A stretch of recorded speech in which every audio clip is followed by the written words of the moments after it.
¿Dónde vino generado ese error? A lo mejor ese exceso de confianza hizo que no se diera ese precio cerrado. Que tú a lo mejor eres buenísimo en Madrid, pero en Fuengirola no te conoces la normativa y no vale el proyecto que haces. A la hora de, por ejemplo, estar yo pendiente de la obra, a la hora de coordinar oficios, a la hora de estar allí para recepcionar materiales. Es algo que depende de terceras personas, que donde te dicen que es un mes son 3 meses. Gracias por estar aquí, Esperanza, Raúl. Inma, si hablamos de reformas integrales, ¿cuáles dirías que son los principales retos que tiene este canal de oportunidad? En mi caso, que es un piso de la abuela, como todos conocemos, es un piso que estaba totalmente hecho polvo y había que afrontar una reforma integral, es decir, era una reforma completa, electricidad, tubería, todo, las paredes, suelo. Para mí era es uno de los retos, porque son pisos que están en muy muy mal estado y las reformas conllevan un gran trabajo detrás y, en fin, y es una reforma complicada. El principal reto de esta oportunidad. Las reformas sabemos que se pueden enfrentar o bien con única empresa o, en este caso, haciéndolo por partida, dividiendo la obra por partida.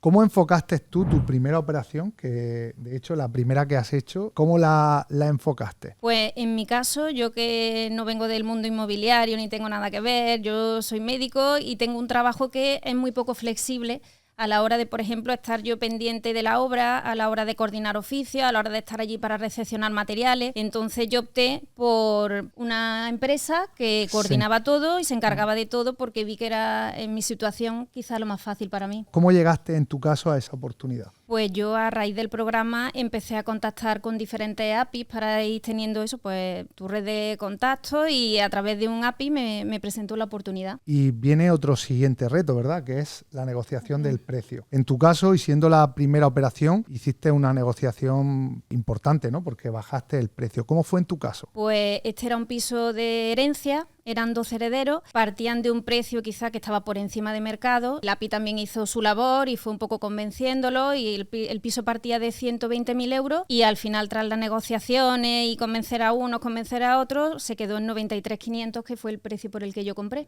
Yo tampoco tuve muy clara la idea de lo que quería desde un primer momento, y en mitad de la reforma hubo una serie de cambios que hice. Pues, por ejemplo, al principio iba a poner split en el salón y en el dormitorio, y al final decidí que iba a poner un aire centralizado, que iba a darle más valor a la vivienda, pero claro, eso encareció muchísimo la obra. Principalmente en las reformas se cometen errores en lo que has apuntado, en no cerrar un precio, en no firmar un precio, en acordar un precio o en entregar dinero a cuenta. La intención, precisamente, de hablar de esto es de aprender ese error y de quedarnos con tu aprendizaje. ¿Dónde vino generado ese error? Es decir, ¿por qué no se cerró ese precio? ¿Cómo llegaste ahí? Pues sobre todo era porque por la confianza que yo tenía con la persona que estaba ejecutando la obra, con la empresa. Era una persona que era de mi confianza. De hecho, bueno, la amistad sigue ahí porque la obra es que estaba ejecutada a la perfección. El tío es un figura. A lo mejor ese exceso de confianza hizo que no se diera ese precio cerrado de la reforma. Y este es un aprendizaje que tú te llevas para allá, para la siguiente. Esperanza, en tu experiencia, ¿cuál dirías que son los principal reto cuando uno pretende hacer un cambio de uso de local a vivienda? Primero, tener claro que el local se puede convertir en vivienda. Eso parece como una obviedad, pero no es tan obvio cuando la gente se pone en marcha y no lo tienen. Cuando hablamos claro, hablamos de una manera meridiana y fehaciente. Correcto, que cumple toda la normativa, que cumple todo lo que necesita para ser vivienda. Eso es lo principal. Se deberían conocer por lo menos la normativa del sitio en el que van a trabajar, y sobre todo tener un técnico de la mano. Evidentemente, esto yo creo que es la parte fundamental, porque al final es importante que tú conozcas la normativa de cara a descartar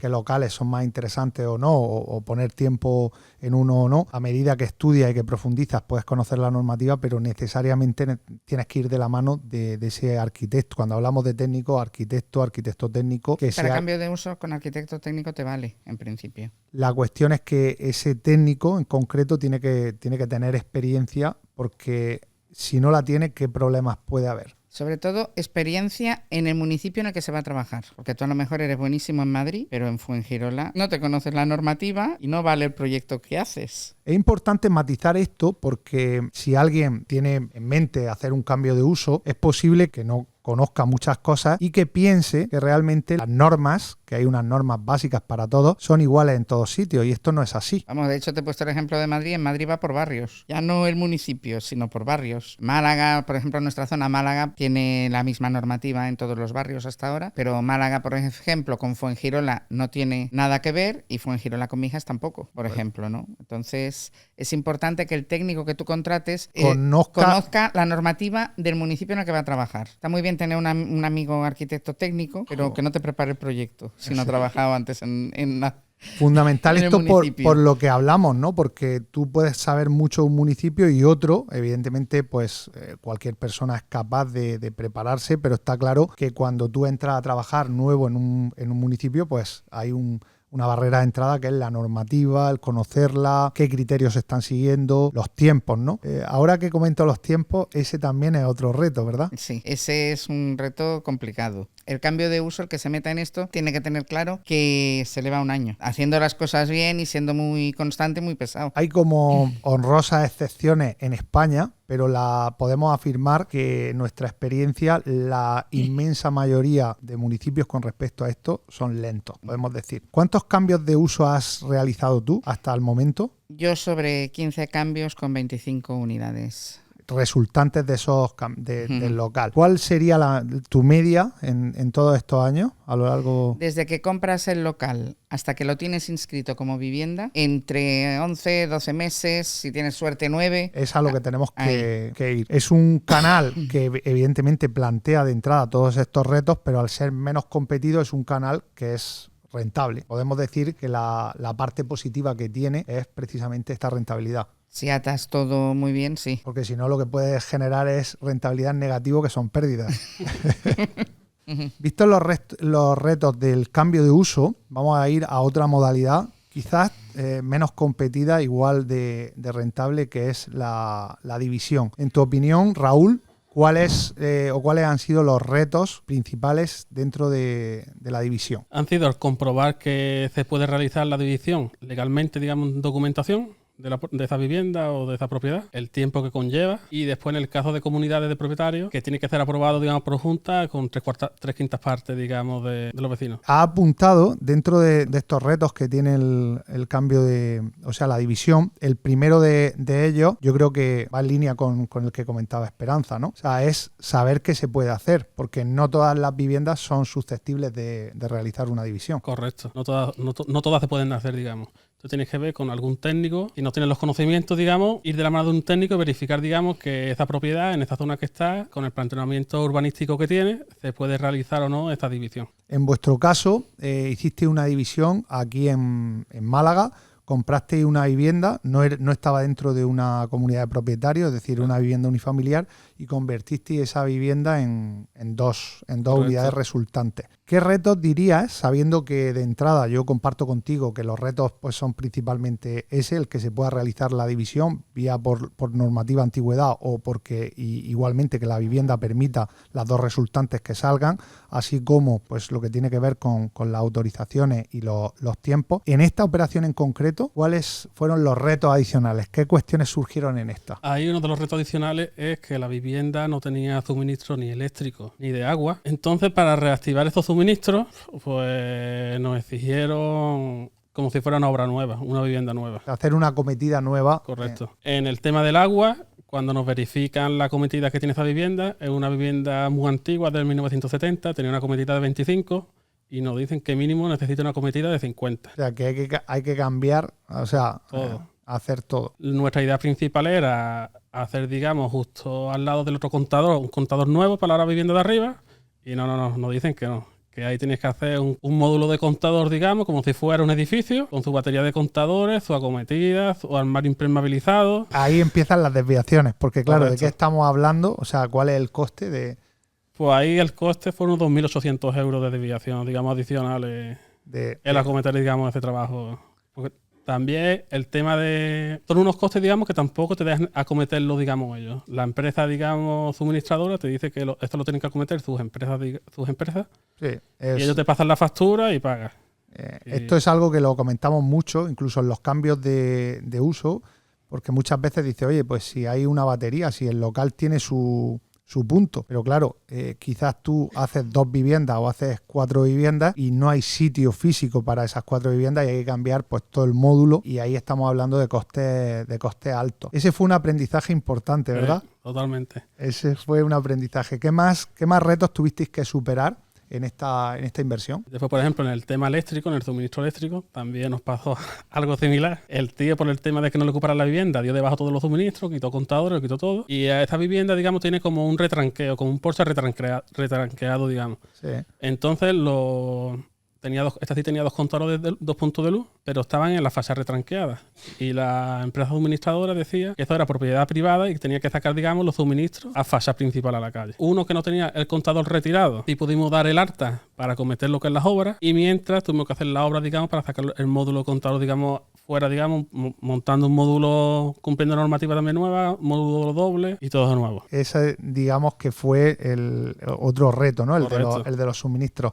Me gustaría haceros 3 preguntas para los que nos siguen, para los que ven la entrevista, que se lleven ese aprendizaje. ¿Qué error, en tu caso, Inma, seguro que no cometerías si volvieses atrás a hacer esta operación? Pues el no trabajar con un presupuesto cerrado. Esa Sí. ya no se te olvida. No, esa ya no se me olvida. Esa Sí. ya no se te olvida. Estoy de acuerdo. En tu caso, Sí. ¿qué error seguro que no cometerías? Dejarle tanto tiempo al notario para que se pusiera de acuerdo con el registrador. Delegar esa parte. Lo harías de otra forma en este caso. Sí, quizá metería a un abogado, no sé, otra manera, porque fueron 5 meses, que al final salió bien, pero... Pero es mucho tiempo dentro de la inversión. ¿Y tú, Raúl? Nosotros, en nuestro caso, no dejar casi para última hora el tema de contratar suministros, digamos, que es algo que depende de terceras personas, que donde te dicen que es 1 mes o 3 meses. Porque en nuestro caso nos pasó de que la vivienda se vendió, nos comentaron que iba a tener agua para tal día y la mujer estaba allí viviendo y no tenía agua. La del bidet, ¿no? La del bidet. La del bidet. Total, que se entrega la propiedad el 29 de noviembre y con el tema de las navidades, la comercializadora me dice que el agua para el día 4 o día 5 estaba seguro allí. Empezamos a contactar y en una de ellas nos dicen que no, que ya la van a dejar para después de Navidades. Y digo, yo como le digo a esta mujer ahora que para después de Navidades, hasta después de Navidad no tienen agua. Y ahí ya, a través de contactando con unos, favores con otros, pues tuvo suministro, digamos, para el día 11, día 12 de... Este es un reto interesante porque muchas veces a la hora de comercializar una vivienda dices, oye, pues no voy a contratar la luz y el agua porque pues es un gasto al final. Si tienes la vivienda a la venta 3, 4 meses, pues son mínimos y demás. Pero sí que es cierto que cuando alguien viene y quiere la casa para vivir, Correcto. Pues está claro que el dar a la luz y que sea un cambio pues es una ventaja importante. ¿Qué consejos te darías a ti misma, Inma, si pudieses volver atrás? Pues yo creo que en principio intentaría negociar un poquito más el tema del precio de compra y sí, intentar hacerlo por partida, hacer lo posible por encontrar a alguien que en mi caso fuese el que coordinara y tener muy clara qué reforma quiero hacer desde el principio para no hacer cambio a mitad de obra, porque todo eso supone tiempo y dinero. Muy bien, totalmente de acuerdo. Yo creo que esta es aplicable a cualquier operación, a cualquier inversión. Yo voy en la línea de Inma. El tema de cuando lo organizas por partida, el llevarlo todo bien organizado, digamos. Que salga uno entre el otro y así sucesivamente. ¿Y qué le diríais a otro inversor que esté comenzando en su inversión en tu canal? Por ejemplo, alguien que se esté planteando hacer una reforma. ¿Qué le dirías a ese inversor? Pues yo creo que aunque la reforma de esa, en mi caso porque era la primera inversión, si están empezando en sus primeras inversiones, que aunque el beneficio que vayan a tener no sea óptimo, pues que sigan para adelante y que aprendan de los errores y que más adelante vendrán otras operaciones donde los van a subsanar y van a tener mejores resultados. Yo estoy seguro que estas operaciones, vuestra experiencia, van a ayudar a muchos a lanzarse. Y me quedo y cierro con esto que decía Inma, que al final la clave, sabiendo que va a haber obstáculos, sabiendo que te vas a equivocar, ponte en marcha porque seguro que vas a aprender y lo que no ganes ahora lo harás en la siguiente.